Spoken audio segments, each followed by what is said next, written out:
Olá, queridos alunos, sejam bem-vindos. Eu sou a professora Michele Santos, do componente de História, e vamos verificar o tema desta aula. Aula 5, Revisão e Avaliação. Vamos à nossa revisão?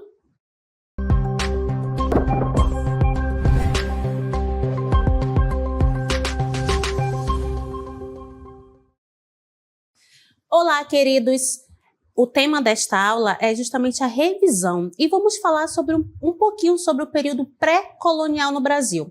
Então, esse período pré-colonial é justamente o período em que não havia habitações de fato de portugueses. O que havia no território brasileiro, né, na colônia portuguesa, que é o Brasil, eram feitorias. E essas feitorias serviam como locais de abastecimento do primeiro produto a ser explorado no território, que era o pau-brasil, que recebeu esse nome por conta da cor avermelhada que se retirava de sua madeira, certo? E essa tinta, né, essa tinta avermelhada, ela era utilizada em tingimento de tecidos. E a mão de obra utilizada neste período era a mão de obra indígena. Então, nesse primeiro momento, os portugueses, eles não tiveram aí um grande êxito nesse processo colonizatório no território brasileiro. Por quê? Porque eles buscavam metais preciosos e como eles não encontraram metais preciosos a princípio, eles começaram a investir na extração vegetal e, nesse caso, a madeira do pau-brasil. Com o passar do tempo e com a vinda de outros povos estrangeiros para explorar a região, iniciou-se o processo colonizatório e, para isso, eles trouxeram o cultivo da cana-de-açúcar. Então, olhem só. Estou aqui inserida em uma plantação de cana-de-açúcar, num canavial. Então, neste momento aqui, os portugueses trouxeram a cana-de-açúcar para ser produzida aqui no território. Mas por que a cana-de-açúcar? Porque era um produto que possuía um alto valor comercial na Europa. Era necessário que eles conseguissem obter altíssimos lucros e eles viram que o território poderia ser propício para a plantação deste produto. Então, a cana-de-açúcar vai ser introduzida no século XVI com a expedição de Martim Afonso de Souza por volta de 1532. Este expedicionário vai vir para a região, para o território brasileiro, com a função de colonizar, de dar início à colonização do Brasil. E para isso vão ser feitas capitanias hereditárias. O que seriam capitanias hereditárias? Grandes lotes de terra, né, que vai ser justamente um projeto colonizador da coroa portuguesa. E, como falei a princípio, né, utilizaram a cana-de-açúcar porque possuía grande valor comercial e era o início do período colonial na América Portuguesa. Então, observem na nossa próxima imagem que nós trouxemos aqui para vocês a estrutura do engenho de açúcar. Então, se vocês observarem aqui, nós temos as principais construções desse engenho. Lembrando que eu tenho, claro, a presença aqui dos canaviais, que é justamente o local onde a cana-de-açúcar era plantada. Vamos observar a Casa Grande, que era a unidade administrativa, política e também a casa do senhor feudal, que era justamente o dono, né, dessa grande estrutura que era o engenho. Vamos observar aqui a senzala, que era o local de habitação, entre aspas, né, dos negros escravizados. Por que, professora, entre aspas? Porque esse local, ele não era propício, né, ele não era habitável de fato. Por quê? Porque não havia nenhuma infraestrutura de conforto para os negros escravizados. Lembrando que esses negros escravizados, eles não eram tidos como pessoas, né? Apenas como mercadorias dentro desse sistema da economia açucareira.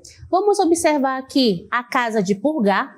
Para que servia essa casa de purgar, professora? Para purificar o açúcar, separar o açúcar marrom do açúcar branco, né? Até porque o açúcar branco, ele era possuía um alto valor comercial em relação ao açúcar marrom, que nós conhecemos atualmente como açúcar mascavo.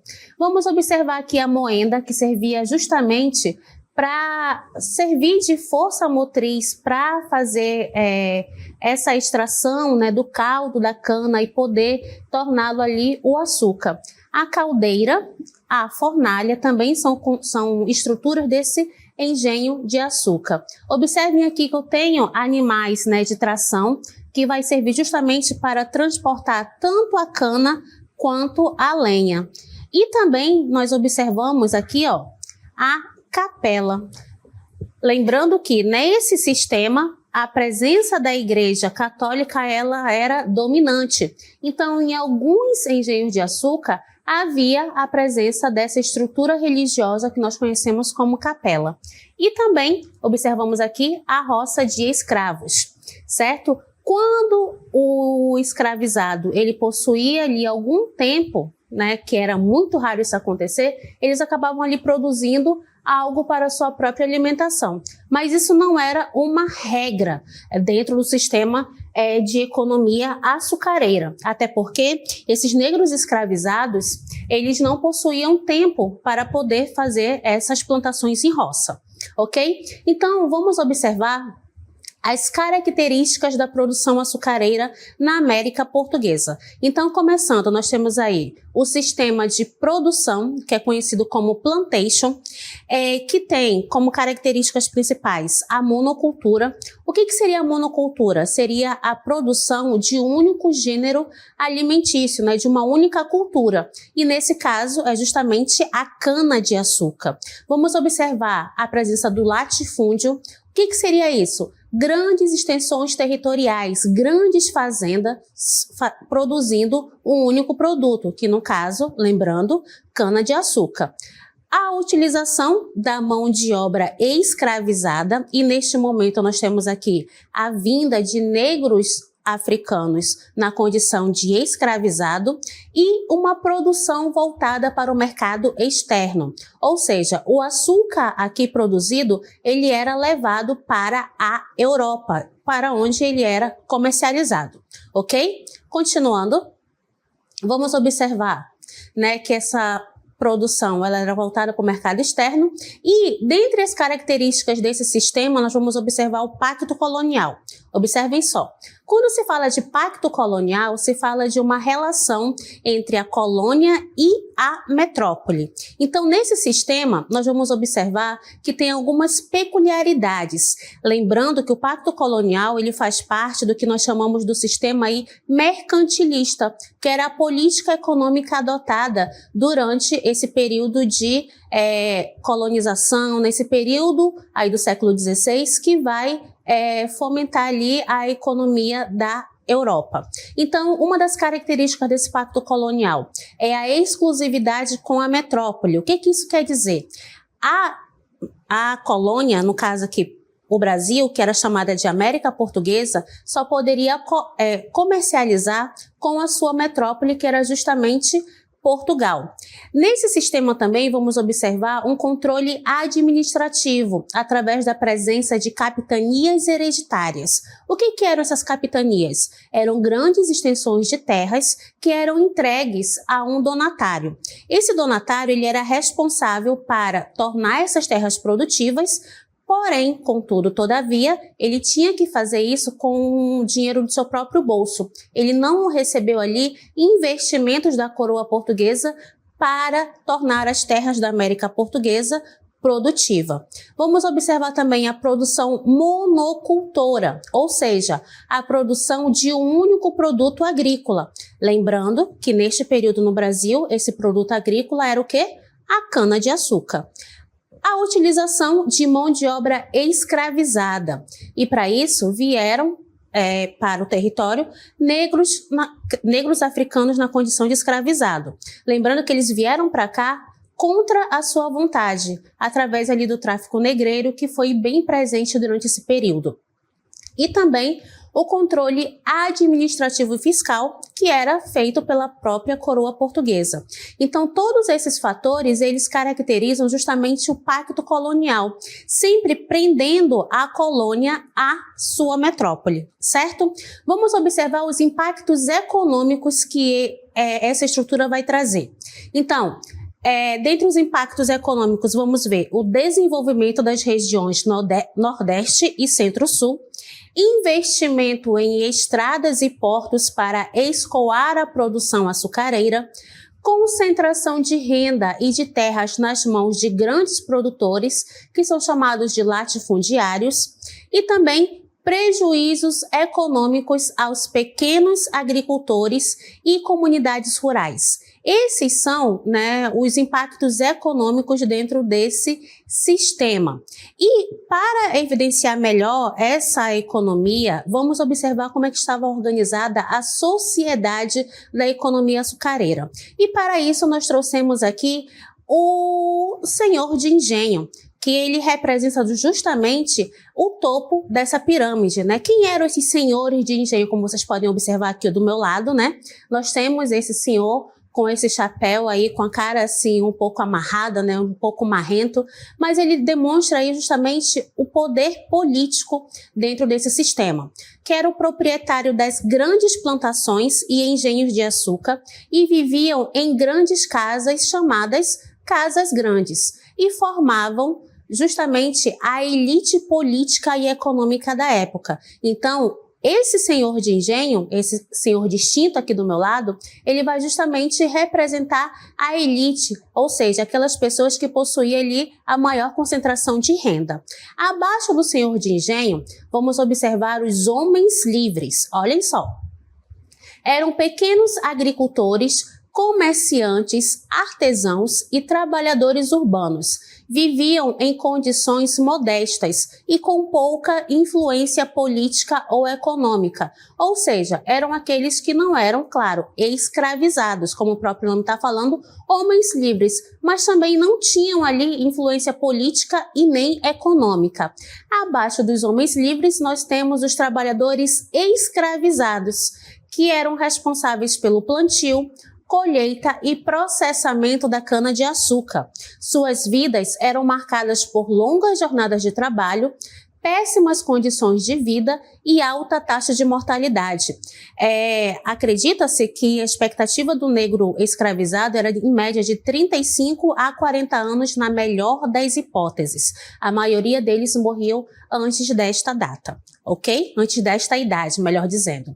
Então, aqui ao meu lado nós trouxemos uma ilustração que faz uma adaptação, da obra de Jean Debré, em que ele mostra aí o funcionário público, certo? E vamos observar que essa representação mostra a sociedade patriarcal, em que há a hierarquia social, com a presença da desigualdade. Observem que o funcionário público e sua família estão em uma posição de destaque e conforto, enquanto os escravizados são retratados em papéis subordinados. Olhem só, ele está aí à frente da sua família e logo atrás nós temos aí todas as pessoas que estão em obediência a ele, mostrando ali a superioridade deste funcionário. A rotina da elite, a formalidade de vestimenta e o acompanhamento de escravizados refletem uma vida de privilégios sustentada pelo trabalho e pela exploração dos escravizados. Nós observamos aí o papel da mulher e das crianças. A mulher e os filhos são retratados como parte do status e da imagem do funcionário público, enfatizando o papel da família como uma unidade de representação social.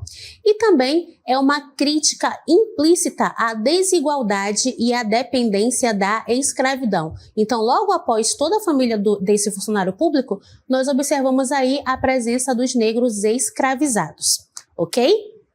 Continuando, vamos observar a nossa sociedade patriarcal. E que tem o quê? Nós temos aí a figura do patriarca, que é a figura central da família.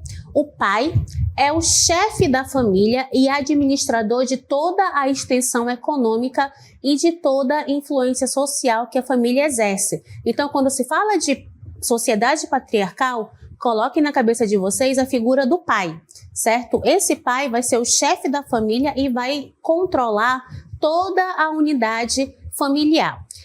Em relação às mulheres, elas são tidas como sexo frágil e são submetidas sob o jugo do pai ou do marido quando casadas, certo? Importante nós lembrarmos das mulheres, né, nesse sistema da sociedade colonial. E que nós vamos observar aqui o papel da mulher branca. O que elas faziam, né? Qual era a sua função? As mulheres brancas da elite, olha, frisando bem, da elite, tinham papéis restritos à esfera doméstica, cuidando da casa grande e da educação dos filhos, certo? Já as mulheres escravizadas, além de trabalhar nos campos e engenhos, também realizavam tarefas domésticas e elas sofriam dupla opressão devido à sua condição, tanto de gênero, por serem mulheres, quanto também pela condição de serem escravizadas. Então, essas características em relação às mulheres é muito importante nós frisarmos dentro dessa sociedade patriarcal, ok? Em relação à cultura e religião no sistema colonial, como é que funcionava? Nós vamos observar a mistura de tradições europeias, africanas e indígenas. Vamos observar o domínio da religião católica, lembrando que no período colonial nós temos aí a presença da Igreja Católica, certo? E também a introdução do sincretismo religioso. O que seria esse sincretismo religioso? Seria justamente diferentes tradições religiosas, né, que são combinadas em uma única prática ou crença.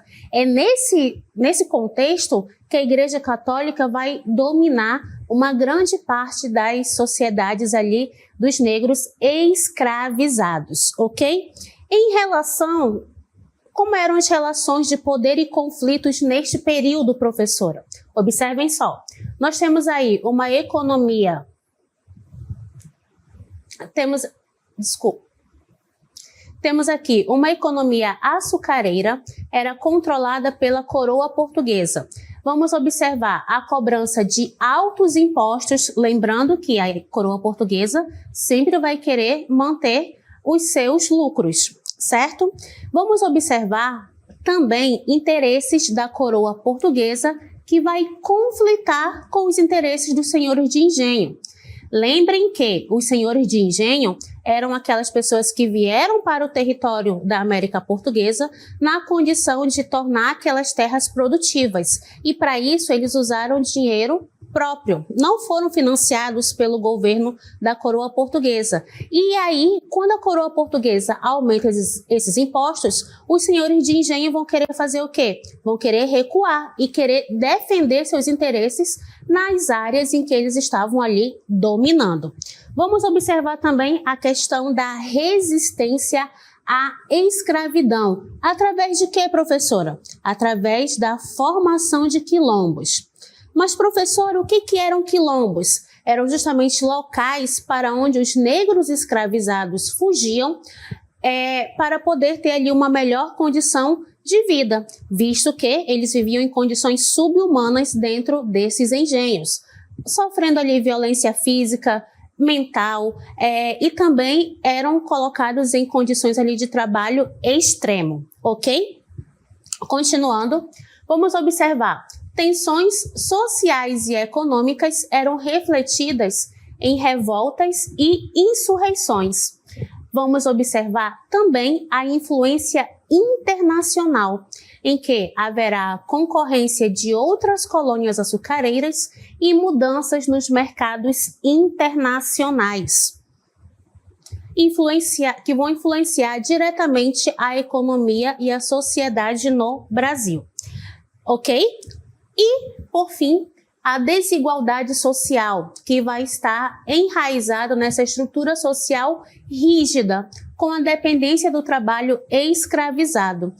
As desigualdades e injustiças vão persistir no pós-abolição. Ou seja, quando há a abolição da escravatura, esses negros que estavam na condição de escravizado continuaram sofrendo aí desigualdades e injustiças por falta de políticas que pudessem beneficiá-los nesse pós-abolição. E em relação à herança cultural, o que nós vamos perceber? As práticas agrícolas que ainda vão ser presentes, tradições culinárias, música e religiões afro-brasileiras no nosso território. Então, essas características, né, vão ser sentidas dentro dessa economia colonial. Então, queridos, esta foi a nossa revisão e espero que vocês tenham entendido.